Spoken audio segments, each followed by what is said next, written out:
بسم اللہ الرحمن الرحیم۔ السلام علیکم ورحمۃ اللہ وبرکاتہ۔ سیدنا ایوب علیہ السلام اللہ تعالیٰ کے پیغمبر تھے۔ اللہ رب العزت نے ان کو مال دیا اور اولاد دی، حتیٰ کہ ہر طرح کی نعمتیں دی تھیں۔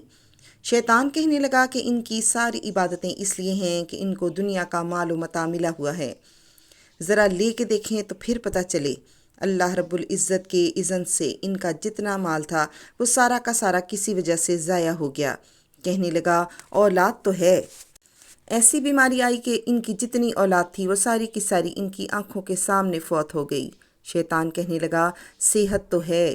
اللہ رب العزت نے ان کے جسم پر چیچک کے دانوں کی طرح کے دانے نکال دیے، حتیٰ کہ ان کی زبان اور آنکھوں کے سوا پورے جسم میں یہ دانے بھر گئے اور وہ اتنے بڑے زخم بن گئے کہ ان میں کیڑے پڑ گئے۔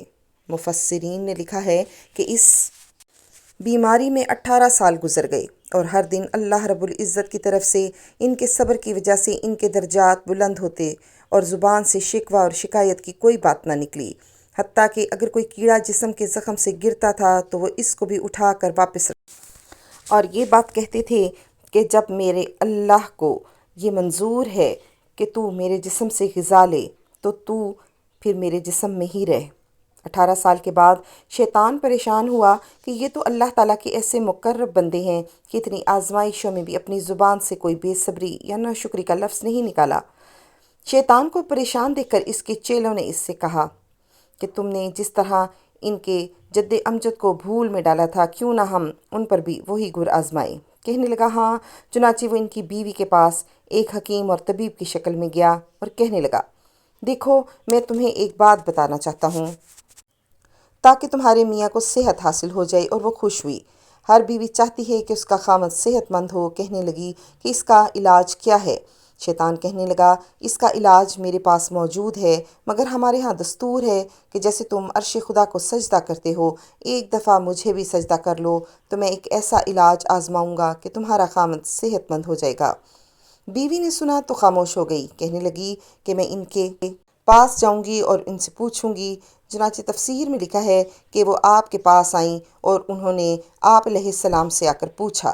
حضرت یعقوب علیہ السلام کو بڑا غصہ آیا تو فرمایا اس وقت اس مردود سے کیوں نہ کہا کہ تو شیطان ہے اور یہاں سے چلا جا؟ یہ کیوں کہا کہ میں پوچھ کر بتاؤں گی؟ اگر اللہ نے مجھے صحت دی تو میں تجھے 100 کوڑے لگاؤں گا کہ تو نے ایمانی غیرت کا مظاہرہ کیوں نہ کیا، اور ایسے شیطان مردود کو اس وقت منہ پر جواب کیوں نہ دے مارا۔ آپ کا جواب سن کر شیطان اور نا امید ہو گیا، سوچنے لگا 2-4 سال اور اسی طرح گزر گئے تو ہو سکتا ہے یہ بیماری سے پریشان ہو جائیں۔ ایک دن اس نے کیا سنا، حضرت ایوب علیہ السلام دعا مانگ رہے تھے، اے اللہ میری زندگی کا جو وقت گزر گیا تو گزر گیا، جب یہ بیماری اور غم تیری ہی طرف سے ہے اور تو اگر مجھے 100 سال کی زندگی بھی دے تو میں 100 سال بھی اسی حال میں آپ کو فراموش نہیں کروں گا۔ جب شیطان نے یہ سنا تو کہنے لگا واقعی یہ اللہ رب العزت کے وہ مقرب بندے ہیں کہ جن کے اوپر کوئی داؤ نہیں چل سکتا۔ اللہ رب العزت نے پھر اپنے اس پیارے نبی علیہ السلام کو صحت دی۔ بیماری کی حالت میں بیوی کو کہا تھا کہ 100 کوڑے لگاؤں گا، لہٰذا اب بات بھی پوری کرنی تھی۔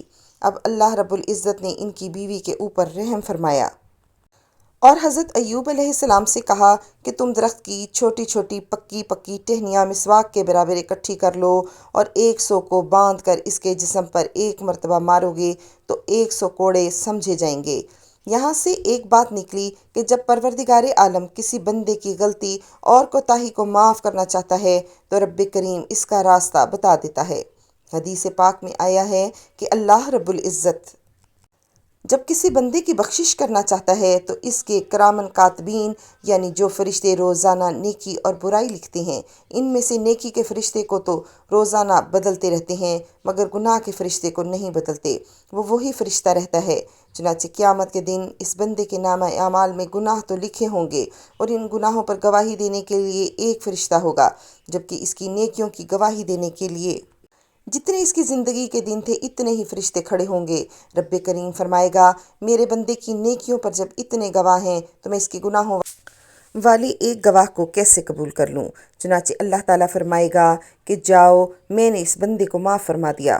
بہرحال اللہ تعالیٰ نے ایوب علیہ السلام کو صحت عطا فرمائی اور اولاد اور مال اور متاع سب کچھ عطا کیا، اور فرمایا اے صبر کرنے والے، میں نے تجھے ثابت قدم پایا اور تو میرا اچھا بندہ ہے اور میری ہی طرف رجوع کرنے والا تھا۔ اگر آپ نے ابھی تک میرے چینل لائف وتھ زویا کو سبسکرائب نہیں کیا تو کر لیجئے، مجھے آپ کی طرف سے حوصلہ افزائی کا انتظار رہے گا۔ اپنے خصوصی دعاؤں میں یاد رکھیے گا۔ خوش رہیں، خوش رکھیں، دوسروں کے لیے آسانیاں بانٹنے والے بنیں تاکہ اللہ پاک آپ کے لیے زندگی کے راستوں کو آسان فرما دیں۔ نیکسٹ ویڈیو تک کے لیے مجھے اجازت دیجیے۔ السلام علیکم ورحمۃ اللہ وبرکاتہ۔